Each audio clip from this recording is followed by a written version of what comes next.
Let's go into the Word of God. ẹ jẹ́ kí a ka ọ̀rọ̀ Ọlọ́run. Matthew chapter 1. Ìwé ìrìn Matthew orí kìíní.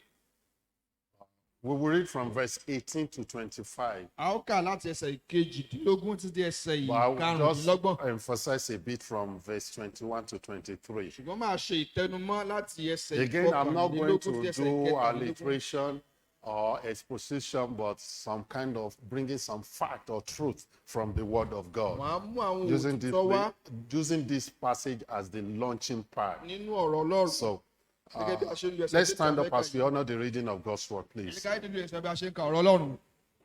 Matthew chapter 1, Ìwé ìrìn Matthew orí kìíní from verse 18 to verse 25. láti ẹsẹ̀ ìkejìdínlógún títí ẹsẹ̀ ìkarùndínlọ́gbọ̀n. To get you involved, we will read responsively. A ó jọ kà á papọ̀ ní àkàgbà. That is, when I read 18, you will read 19. Oníwàásù So yóò we ka get ẹsẹ̀ to the ìkejìdínlógún, a ó ka ẹsẹ̀ tó to tẹ̀lé verse tí a fi dé 25. ẹsẹ̀ ìkarùndínlọ́gbọ̀n. Okay.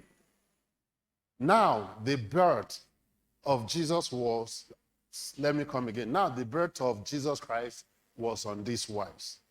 When as his mother Mary was espoused to Joseph, before they came together, she was found with child of the Holy Ghost. 19 together. Man, I'm not willing to.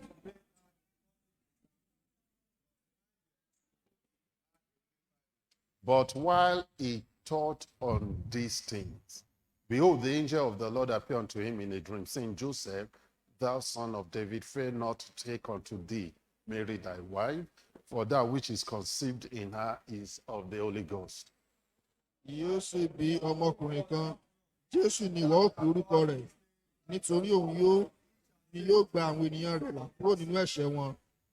Now all this was done that it might be fulfilled, which was spoken of the Lord by the prophet, saying, verse 23 together, Kíyèsí, wúndà kan yóò lóyún, yóò sì bí ọmọkùnrin kan. Wọ́n máa pe orúkọ rẹ̀ ní Emmanuel, ìtumọ̀ èyí tí ṣe Ọlọ́run wà pẹ̀lú wa.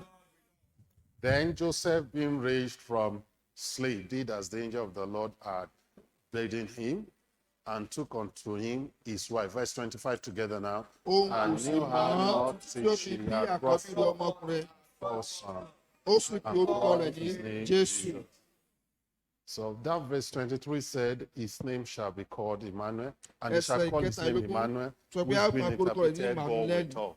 Ìtumọ̀ tí a ń pè ní Ọlọ́run wà pẹ̀lú wa. What a promise, what an assurance. Irú ìlérí wo ni eléyìí? So this morning I Ó fún mi ní will be ìdánilójú. talking on 3 great assurances of Christmas. Lónìí màá máa sọ̀rọ̀ lórí Another one, ìdánilójú ti 3 Kérésì. great assurances you can live on because of Christmas. Ètò túmọ̀ sí pé ìdánilójú méjì tí a lè mẹ́ta tí a lè That gbára lé torí Kérésì. that can keep you strong and strengthened because of Christmas. Èsì ó lè fún wa lókun nítorí Kérésì. Father, bless your word this morning. Amen. Speak your word to us. Amen. Help us to take hold of the truth, Amen. apply the truth to our lives, Amen. so that we will not remain the same. Amen. Thank you, Father, in Jesus' name. Amen. You may be seated, please. Ìjókòó. Christmas is around the corner Kérésì ti súnmọ́lé with all its bubbling and bargaining. pẹ̀lú gbogbo yàtàyòtó rẹ̀. And I pray that God will bless us with a very Merry Christmas. Mo sì gbàdúrà pé Olúwa yóò jẹ́ kí a ṣe ọdún ayọ̀. Àmín kéré o. Kí ló dé? I said God will bless us with a very Merry Christmas. Mo gbàdúrà pé Olúwa yóò jẹ́ kí a ṣe ọdún ayọ̀. Christmas is time we are looking forward to buying clothes. Àpò Kérésì ni à ń fi ojú sọ́nà láti Children ra are aṣọ. looking forward to seeing soak-off at their Christmas, Àwọn ọmọ ń fojú sọ́nà láti wo bàbá Kérésì. which is full of lies, by the way. And Tí ó I kún fún don't ọ̀pọ̀lọpọ̀ believe in Father Christmas. They will say it came from Rome. Wọ́n ló wá láti ìlú Róòmù. Please don't let us build our children on the basis of lies. Ẹ má jẹ́ àparọ́ bẹ́ẹ̀ fún àwọn ọmọ wa mọ́ o. I remember when my brother, Tunde, you all remember him, Tunde Stephen, he was working in a private school some years ago. So they decided, was it Tayo? I think out of the two. One of them, I'm confused, but I think it's Tunde, probably it's Tayo. One of my brother. Ìkànnì àwọn Now arákùnrin. happened to act as Father Christmas. This is echoing a bit. Rashegun, the echo is too much. So he had to act as Father Christmas. àwọn gangan náà wà fi ṣe àbá kérésì ní ìgbà náà. And children were coming. He was àwọn giving ọmọdé wa them. ń wá wọn fún wọn lẹ́bùn. Father Christmas had just arrived from Rome. ẹni bàbá kérésì ṣe àti ìlú róòmù dé. So one of the kids got closer to him. ìkànnì àwọn ọmọdé kékeré yìí ó wá súnmọ́ wọn. And he said, Uncle, I know it's you. But I won't tell anyone. Uncle. ọmọdé kékeré wá súnmọ́ wọn ní pé ọ̀nkú mo mọ̀ pé yìí ni o àmọ́ ìní sọ fẹ́ nìkankan. Amen. Well, that was very funny, but it's not right to let our children know how to basis of lies. kò yẹ kí a So- máa jẹ́ kí àwọn ọmọ wa mọ̀ nípa ẹ̀ka But ọmọdé parọ́ then, fún wọn. listen, I always tell you, don't stress yourself. Don't kill yourself because you want to buy clothes or... máa ń sábà sọ wa pé ẹ má ṣe jẹ́ kí a nira wa lára nítorí pé a I fẹ́ know ránṣọ. it's not easy for parents to have to not have something to give to your children. I mo know. gbé nǹkan tí ó jẹ́ nǹkan tí ó nira fún òbí láti má lè jẹ́ pé wọ́n lè But I pèsè fún àwọn pray ọmọ wọn. that God will bless you. ṣùgbọ́n mo gbàdúrà pé Olúwa yóò bùkún fún wa. I pray that God will provide for mo you. gbàdúrà pé Olúwa yóò pèsè fún wa. What you will use to have a very Merry Christmas, for your children to rejoice and to have good time, God will provide for láti you. ṣọdún ayọ̀ tí àwọn ọmọ yóò fi gbádùn Olúwa yóò pèsè fún wa.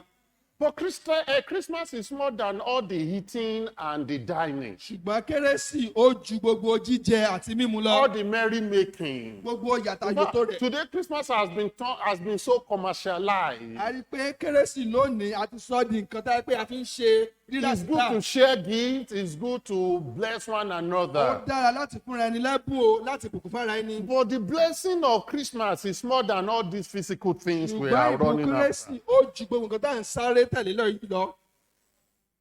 In the middle of all this bubbling, we tend to lose the real blessings of Christmas. láàrin yàtàyòtò yìí ó máa ń jẹ́ kí á kùnà ìbùkún tí ó wà nínú kérésì. And fundamentally, the first blessing and the fundamental blessing of Christmas is the fact that at Christmas is the beginning of the work of salvation. ìbùkún àkọ́kọ́ tí ó wà nínú kérésì ó ní pé ó The ní ìbẹ̀rẹ̀ blessing of ìgbàlà. salvation. Without Christmas, we cannot have salvation. láìsí Amen. kérésì kò lè sí Because ètò ìgbàlà. without the birth, there cannot be the death. torí pé láìsí pé a bí Jésù ò lè kú. And his birth is unique because he was born of Virgin Mary. ìbí rẹ̀ sì From where yàtọ̀ we are pé praying, we àti saw ọwọ́ that. òun di abí The Bible ayé said lẹ́nu tí a kà. before Joseph who knew Mary sexually, she was found with a baby. She was Ó tó di pregnant. pé Jósẹ́fù ó mọ aya rẹ̀ tí ṣe So Màríà. his birth Ó was ti lóyún unique. Jésù. His birth was miraculous. A rí pé And because ìbí rẹ̀ of ó that jẹ́ birth is why we have salvation. torí irú ìbí yìí òun gan la ṣe wá ní ìgbàlà. He had pure blood. He is born of God. Ó He ní has a ẹ̀jẹ̀ tí ó mọ́ perfect. a bí láti nature. ọwọ́ Ọlọ́run. ó ní ìṣẹ̀dá tí ó pé.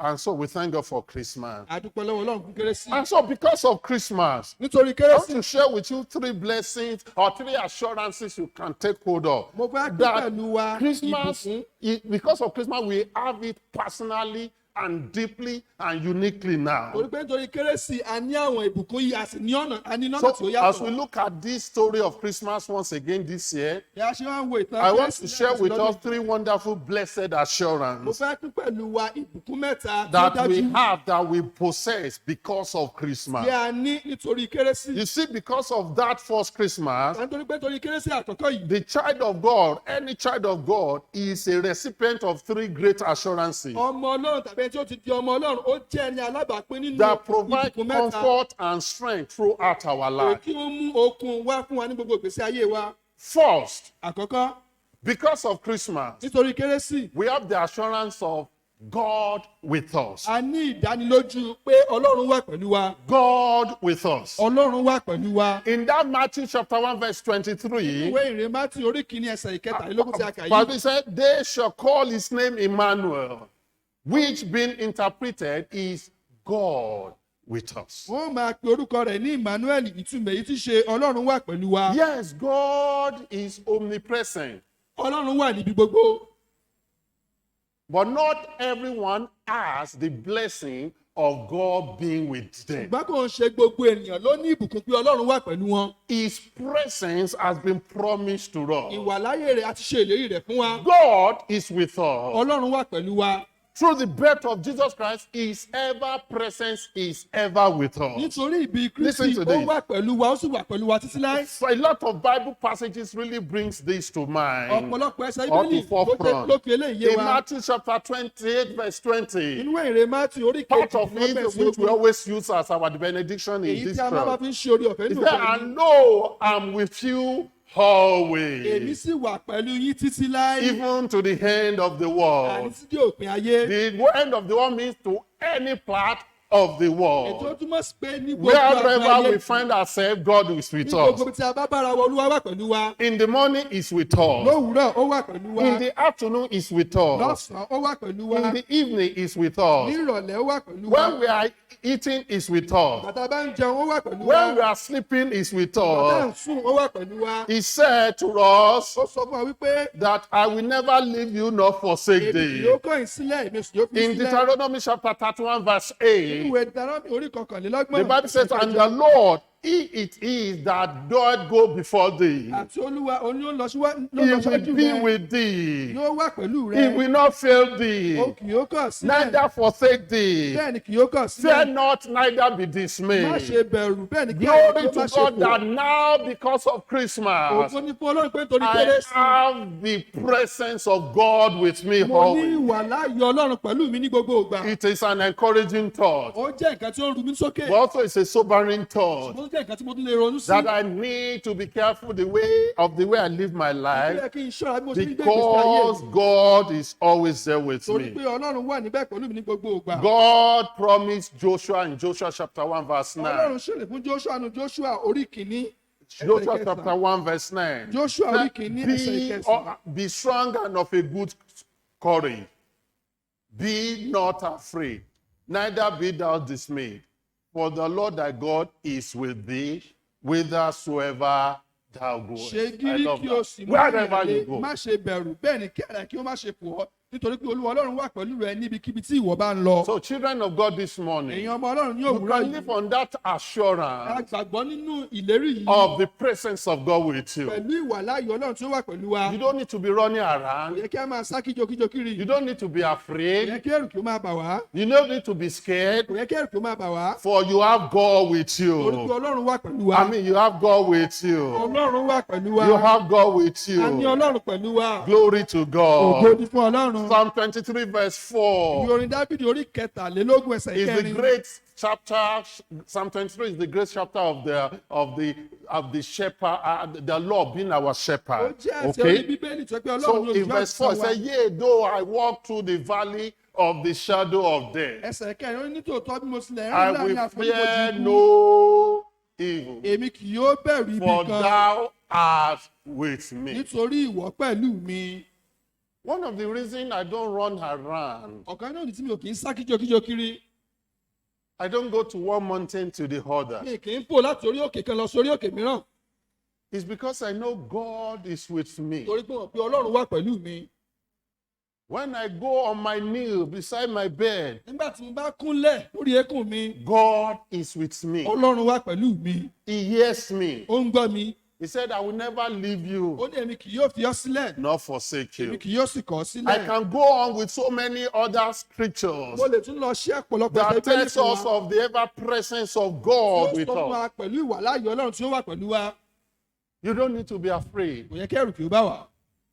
You don't need to be scared. kò yẹ kí ẹ máa fòyà. In the morning, like I said, He's with us. lówùúrọ̀ bí mo sọ ó wà pẹ̀lú wa.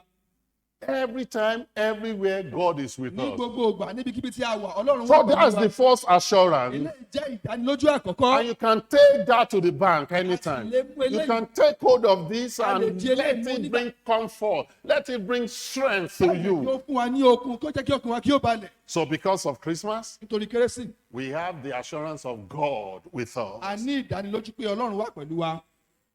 Secondly, I'm Èkejì. just going to, my message will not be too long this morning, ìwàásù don't mi ò ní worry. gùn rárá lówùúrọ̀ yìí. Secondly, èkejì because of Christmas, nítorí Kérésì we have the assurance of God in us. a ní ìdánilójú pé Ọlọ́run wà nínú wa.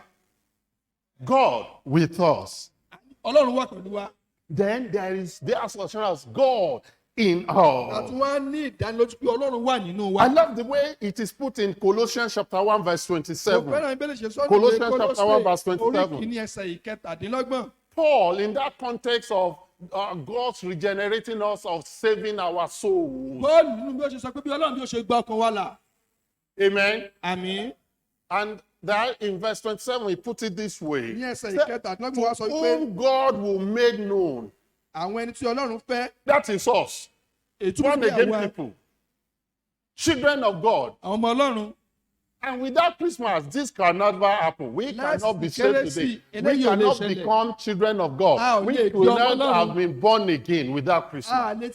Glory to God. So that to whom God will make known what is the riches of the glory of the mystery among Gentiles. láti fi ọ̀rọ̀ ohun ìjìnlẹ̀ yìí hàn láàrin àwọn kèfèrí. Like I said, I'm tempted to try and break this down for you. Especially when it's talk about the mystery among the Gentiles. This mystery. The word mystery here is not something mysterious. But biblical mystery is something hidden in the past but now revealed. And what is that? That you and I are now joined here with God. We are children of God today. We belong to God today. God is in us today. If not because of Christmas, we will not have this opportunity. It was only the Jews. That's what Paul is saying, that this mystery among Gentiles that was hidden to the Old Testament prophet. But Paul said it's now revealed in us that because of Jesus Christ that started in Christmas, that Jesus came to this world to seek and to save we that are lost. In our trespasses, in our sin, on our way to hell, with no power, with no God, with no hope, but because of Jesus Christ, we now have God, we now have hope. We today are children of God. God is in us. The Almighty God is dwelling in us in the person of the Holy Spirit. But let's go on. He said, this ministry among the Gentiles, which is, listen to this, Christ in you, the hope of glory. And that happens because of Christmas, that God is in me. God is dwelling. I mean, it is beyond comprehension that the Almighty God, the one who creates everything, the one that the Bible says is so big that it sits on heaven. He sits on heaven. And use this earth as a footstep. Footstool. Amen. Amen. Amen. The Creator, the Almighty. The I am that I am. The one that has never changed and will never change. The one that does not need to improve. It does not need to increase. It does not need to get bigger. It does not grow old. There was not a time that he was young. And there will not be a time that he will be old. His name is Almighty God. His name is Jehovah. His name is Jesus. His name is the Holy Spirit. He's God 3 in 1. The Trinity God. Now comes to this one. Say, baby, live the perfect life and took upon us upon him our sins, ó wá ru ẹ̀ṣẹ̀ wa sí all ara our rẹ̀, sins, gbogbo ẹ̀ṣẹ̀ wa, and was led to Calvary. àwa ta ìlọ sí And he Kábàárì, died a very terrible death on the cross ó of wá kú Calvary, ikú oró ní orí igi where he àgbélébùú, shed his blood for you níbi tó and for ti ta me, ẹ̀jẹ̀ rẹ̀ sílẹ̀ fún èmi àti ìwọ, where he shed his blood for the remissions of your níbi tó ti sin, ta ẹ̀jẹ̀ rẹ̀ fún ìmùkúrú ẹ̀ṣẹ̀ wa, and he was buried. àwa sìn And on the third ní day, ọjọ́ kẹta, he ó arose, wá dìde, and he has brought us life ó eternal. wá ti fún wa ní ìyà That anybody nígbàgbọ́. that will believe this, Ẹnikẹ́ni tí ó bá gba ilé believe what? That he is a tó gba sinner, kíni gbọ́ tó gbà pé or ẹlẹ́ṣẹ̀ lòun, she is a àbí sinner, ẹlẹ́ṣẹ̀ lòun, on your way to hell, láti lọ sóun lọ sí and ọ̀run you àpáàdì, cannot save tó ò lè yourself, gbára rẹ̀ là. and not take hold of the perfect work of God in Jesus Wá di Christ. iṣẹ́ pípé tí Jésù You kìí ṣe wá take ṣe mú. his sacrifice for Ó you. wá gba ìrúbọ rẹ̀ You mú. accept his blood shed for Ó you. gba ẹ̀jẹ̀ rẹ̀ tí The ó tọ́ Bible sílẹ̀ says fún your wa. sins will be forgiven. A ó dárí ẹ̀ṣẹ̀ wa You'll jù be wá. given the life of God, which is eternal A ó life, fún wa ní ìyà ìnípẹ̀kun. and God will come to live in you. Ọlọ́run yóò wà wá, yóò máa gbé inú rẹ̀. And that's my experience. Eléyìí sì ni ìrírí tí mo rí. That I have Christ in Pé mo ní me, Kristi nínú the mi. hope of glory. Ìrètí ògo. The Holy Spirit is in Ẹ̀mí us mọ́ wà nínú wa. to seal us unto the day of redemption, Láti ẹjọ́ ní kí á wà láì to jẹ́ guide àkàrà. us today, Láti pamọ́ to lónìí. comfort us, Láti to teach us, láti kọ́ wa. to comfort us, Láti to wà nínú, láti tù wá nínú. and empower us for Christian Láti service. fi okun agbára kún okun wa. We have God. A ní Ọlọ́run. We have his power. A ní agbára We rẹ̀. have his strength. A ní We okun have rẹ̀. his presence. A ní ìwà He's láàyè not rẹ̀. only with Ó us, ṣe pé ó wà pẹ̀lú wa but nìkan. he's in Ó wá us. wà tún wà nínú. Oh, glory to God. Ògo ni fún Ọlọ́run. See, it's one to say, he that is with us, like Elijah said, Gẹ́gẹ́ bí wòlíì Ìláyà sọ pé ẹni tí ó wà pẹ̀lú wa, is more than them. ó ju àwọn ẹni The tí ó wà Bible pẹ̀lú says, wọn he lọ. that is what is more than he that is in the Ẹni tí world. ó wà pẹ̀lú tó ń gbé inú wa, ó ju ẹni tí ó ń gbé inú ayé lọ. But not only is he with Ó us, ṣe pé ó wà pẹ̀lú wa but nìkan. think about it for a moment, Wọ́n my ti lórí brethren. eléyìí o. He is in us. Ó ń gbé inú wa. And that's why some people, Torí ẹ̀ ní let ọ̀pọ̀lọpọ̀ me èèyàn. switch to Yoruba a moment. Àwọn míì wọ́n lọ gbéná jẹ. Àwọn tí ò yé, Some people that doesn't have the understanding, wọ́n ṣe ń jẹ àwúre iná ń jatare. they be eating different kind of things. Wọ́n wá gbára. Wọ́n fọ́mọ Ọlọ́run For a tòótọ́. child of God. a Òun ló true fi child máa ń of dùn mí God. fẹ́yìn mi tọ́ pé ẹ̀sìn lásán lẹ́yìn ṣe ẹ̀ tí ìmọ̀ Jésù ìgangan That's bá why I tó. feel so sorry for some Ẹ people that gbọ́dọ̀ are mọ only Jésù ni o. religious, that don't know even Christ. Kì í sọ̀rọ̀ pé mò ń lọ sọ́ọ̀sì. It's not in the matter I'm going to Jésù church. ẹ ṣe ẹ̀sìn. Jesus Christ is not Hello? a religion. It's a relationship. It's not a religion. It's a relationship. Téèyàn bá mọ Jésù yìí If you sẹ́, know this tó Jesus di Christ àtúnbí ní tòótọ́, that have been born again, ó ní Ọlọ́run nínú rẹ̀. you have God living inside of you.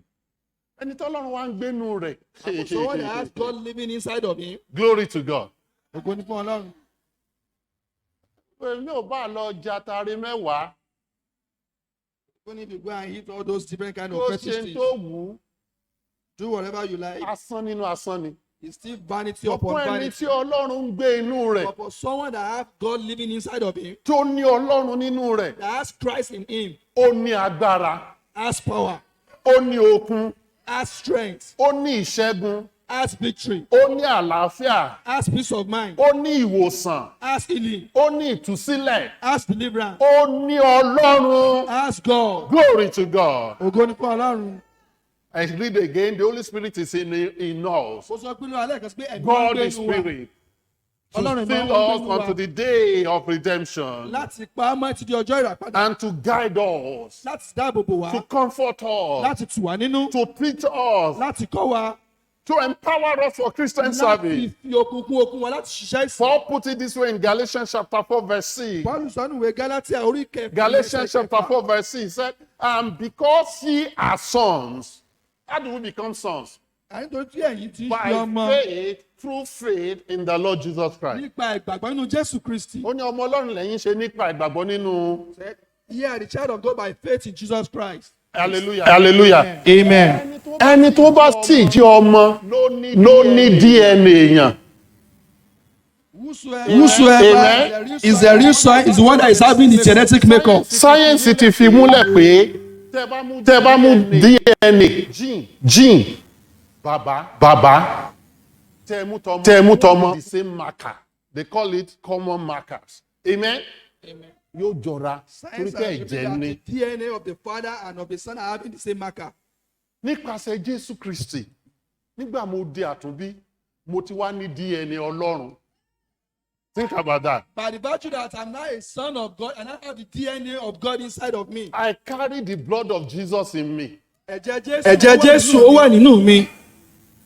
The blood of Almighty God is flowing. Ẹ̀jẹ̀ Jésù ó ń sàn nínú ẹ̀jẹ̀ mi. I'm trying to conceptualize it.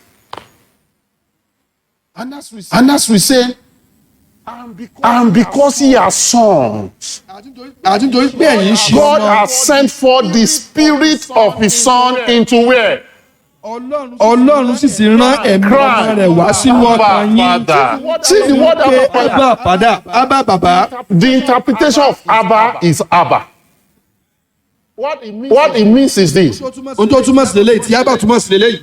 Very soon when baby Nicole begin to ramble or talk, Láìpẹ́ nígbà tí ọmọdé jòjòló ní kó tó bẹ̀rẹ̀ sí ní sọ̀rọ̀. it means a childlike, an innocent, total dependent cry. Ó túmọ̀ sí pé ìgbẹ́kẹ̀lé ọmọdé jòjòló tí ó gbẹ́kẹ̀lé bàbá rẹ̀. Bàbá tọmọ bá rí ọmọ tuntun, ọmọ tó ṣe ń gbójú dáadáa, amen. Tó rí bàbá rẹ̀ àbí màmá rẹ̀.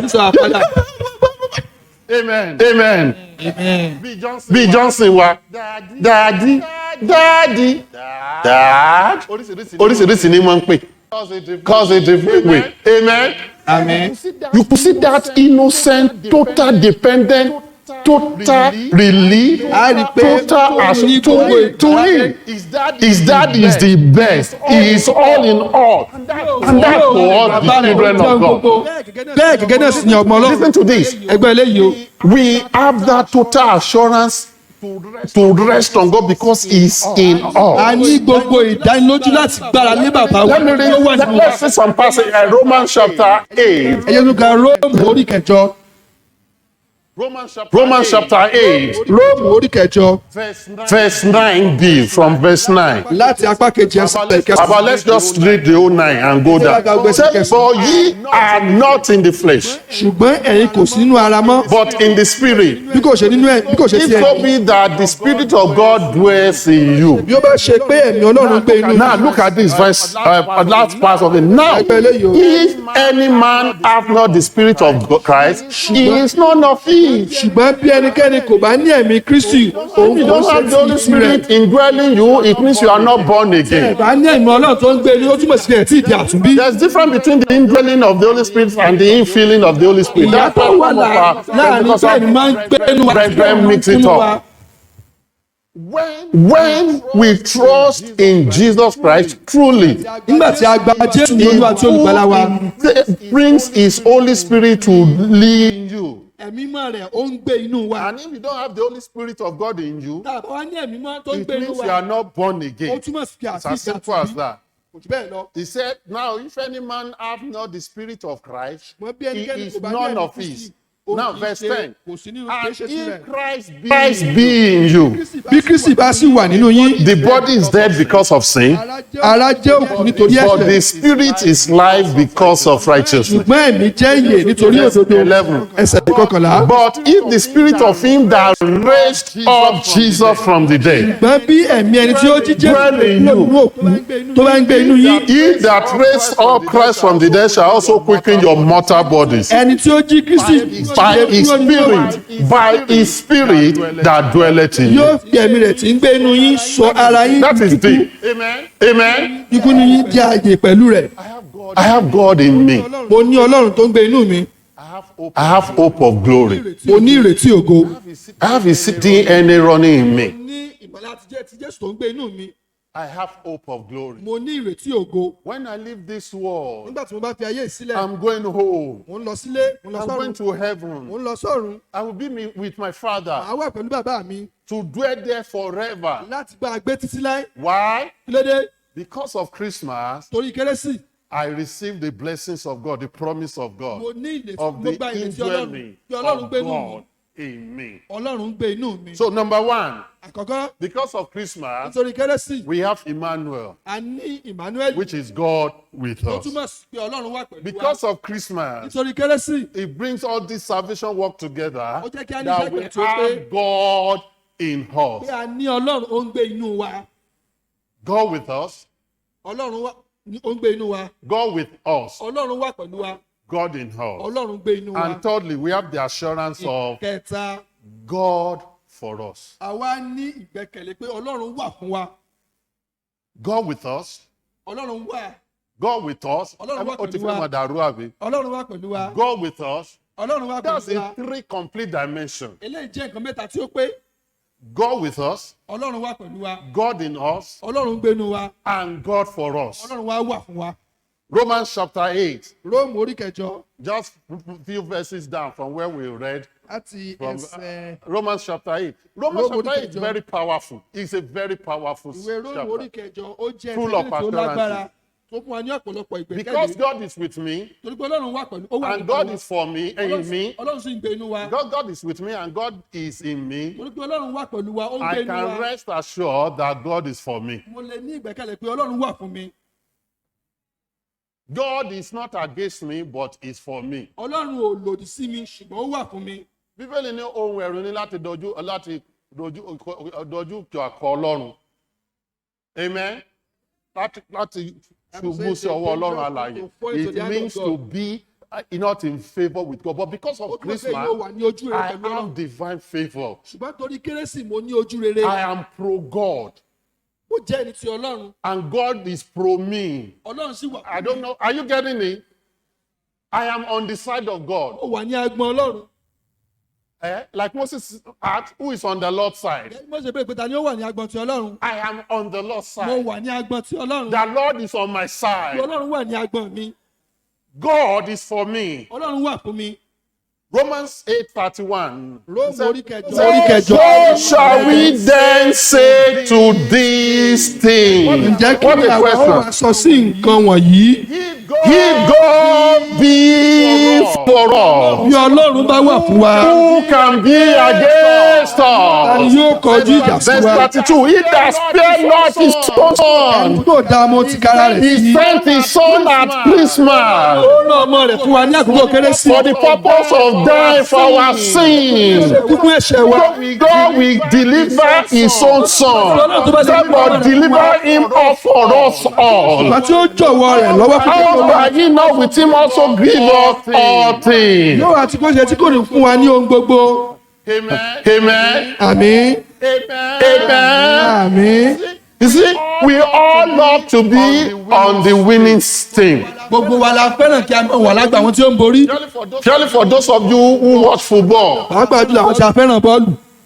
I've noticed that you hardly find anybody that is a fan or a super fan of shooting star of Ibadan Mo ṣàkíyèsí pé Ìtì kò ìfẹ́. sí ẹni tí ó jẹ́ or Crown Olùfọkànsìn. Football Club of títí Ogbomoso. Suzuka tàbí ti Crown Ògbómọ̀ṣọ́. Then in Nigeria, you hardly find anyone that belongs to Watford.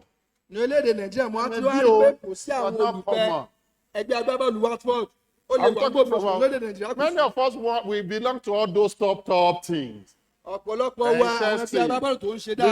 Liverpool, Man City now, and Man U. Lobatan, you hardly find one or two people Tottenham because they've done well in the past. So we all want to be part of a winning team. Gbogbo wa la fẹ́ máa ń wà lágbọn àwọn tó ń borí. We don't love defeat. Àfẹ́ràn jákulẹ̀. We don't like defeat. Àfẹ́ràn jákulẹ̀.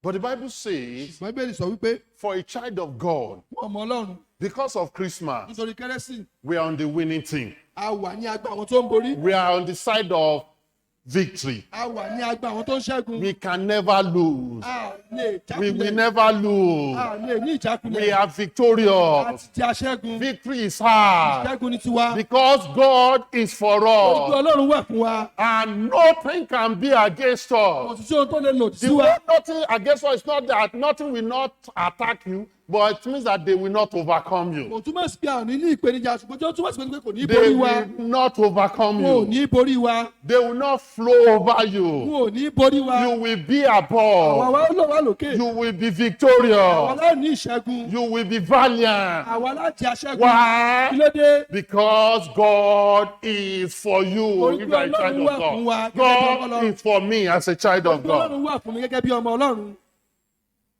Napoleon the Great, Napoleon, French revolutionary military general, imperial, whatever, they call him a lot of things. ọmọ ogun ti Faransé, He said this. ó sọ nǹkan yìí. He said in his declaration, he's a poor theologian, by the way. He doesn't know God. Ó jẹ́ ẹni tí kò mọ Ọlọ́run. He said, and I quote, God is on the side of the army with the largest battalion. Ó wá ní pé Ọlọ́run ń bẹ lágbọn àwọn ọmọ ogun tó ní ọmọ ogun tí ó pọ̀ jù. End of quote. Again, he said, God is on the side of the army with the largest battalion. Ó wá ní pé Ọlọ́run ń bẹ lágbọn ọmọ ogun àwọn tí ó pọ̀ jù. Oh, how patently false this is. Eléyìí sì ṣe òótọ́ rárá.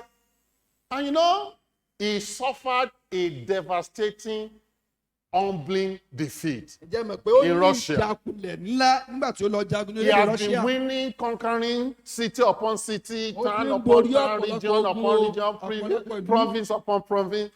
So he got to Russia. Ó wá dé Russia. You know what they did? It Ǹjẹ́ was mọ̀ nǹkan tí wọ́n winter. ṣe? Ó jẹ́ àkókò òtútù. Before he got to any town, Russians, they would have taken all useful things from the town and burn it. Kó tó di pé wọ́n dé àgàpá Russia, So wọ́n ti when náà they tó got wúlò to bẹ́ẹ̀, that wọ́n ti town, lè jóná. his army were out of supply. Àwọn gbẹ́ngbà tí wọ́n dé Normally, ìlú if náà, they get àwọn to a ọmọ new ogun town, wọn ò ní they nǹkan tí get wọ́n lò. food because they will overcome them, get all the food. Torí So pé they nígbà tí wọ́n couldn't dé get any bẹ́ẹ̀, food. wọ́n ò rí oúnjẹ ṣùgbọ́n tí wọ́n dé Russia wọn ò rí How oúnjẹ. many of you have heard that story before in history? Okay. Some of my people. Good. You need to study that history. And so, before you know it, his army died Àwọn ọmọ ogun rẹ̀ wá kú. of cold Òtútù and mú wọn, hunger. pípa wọn àti ebi. Ta ló pa wọ́n? Ọlọ́run ni. Yorùbá ó sọ̀sọ́kú sọ pé Who killed ẹni tó them? bá It ní was ìbọn God. jù tó ní ohun ìjà jù Because lọ́nà he ń bẹ spoke lẹ́yìn against ẹ̀. God. Ó ti gbàgbé pé Ọlọ́run ò sí lẹ́yìn ẹ̀ kò kẹ́kọ̀ọ́ lára Gideon tẹ́ pé 300 people He lásán. didn't learn a single lesson from Gideon Wọ́n and sì ń fought lu just pangolo ní 300 men. pákánpákánpákán. Ọlọ́run sì fún wọn ní ṣẹ́gun. And Abẹ́ God ẹ̀kọ́ gave ni. them victory. All Ẹ his forces were níbi just singing. because God was for Gideon. Torí pé Ọlọ́run wà fún Gideon.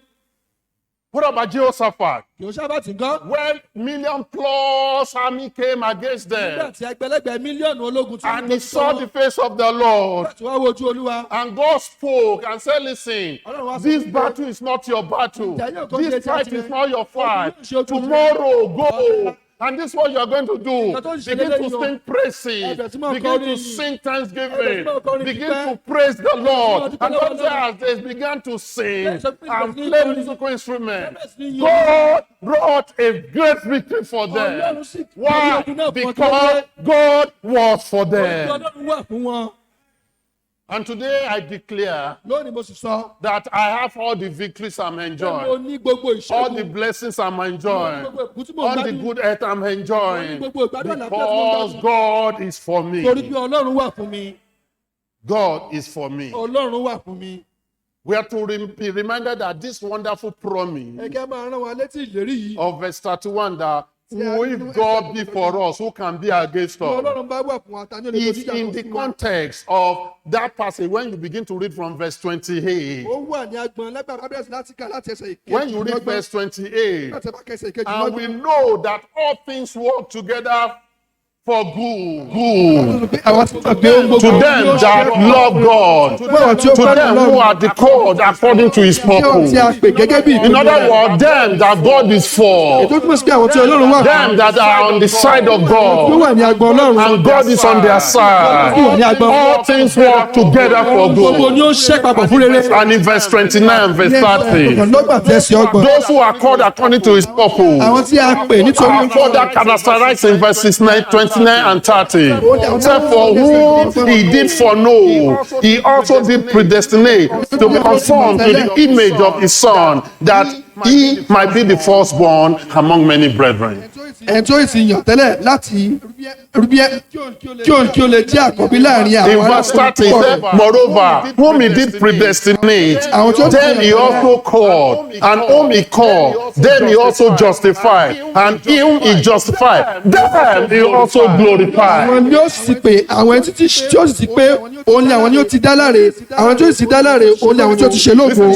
The dedicated Christian àwọn onígbàgbọ́ tí ó farajì who walks daily in the will of God wọ́n rìn ní ojoojúmọ́ inú ìfẹ́ rẹ̀ can take courage in knowing that, wọ́n lè mú okun wọn nígbà tí wọ́n mọ̀ wípé according to Isaiah 54 verse gẹ́gẹ́ bí 17, ìwé Àìsáyà tí ó you are a Christian here, tí o bá jẹ́ onígbàgbọ́ níbẹ̀ born again here, tí o ti jẹ́ àtúndí and you walk daily in the will of God. rìn ní ojoojúmọ́ inú ìfẹ́ You Ọlọ́run can take this courage in knowing that, according to Isaiah 54 o lè 17, mú ìlérí gẹ́gẹ́ bí said, no weapon that is formed against thee shall prosper. pé kò sí ohun ìjà tí ó dojúkọ wa tí ó ṣe rere No weapon formed against thee shall prosper. sí ohun ìjà tí a lójúkọ wa And tí ó every ṣe tongue rere that shall rise against thee in judgment, thou shalt condemn. àti gbogbo àwọn tí ó dé sí wa ní ọjọ́ ìdájú ni a ó dá lẹ́bi. Because this is the heritage of the servants of the Lord, and their righteousness is of me, said the Lord. Because of the righteousness of Jesus Christ that have been given, that has been imputed into me,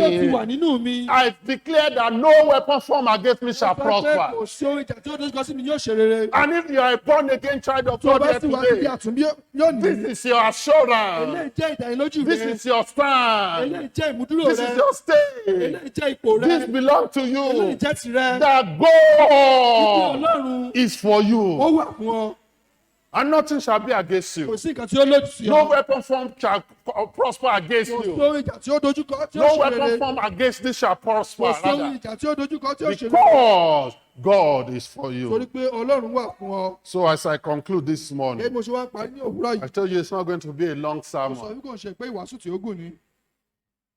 Because of Christmas, as we celebrate Christmas again this year, let us reveal in the fact that because of Christmas we are blessed with the ever glorious presence of God and ever providence of God. God with us.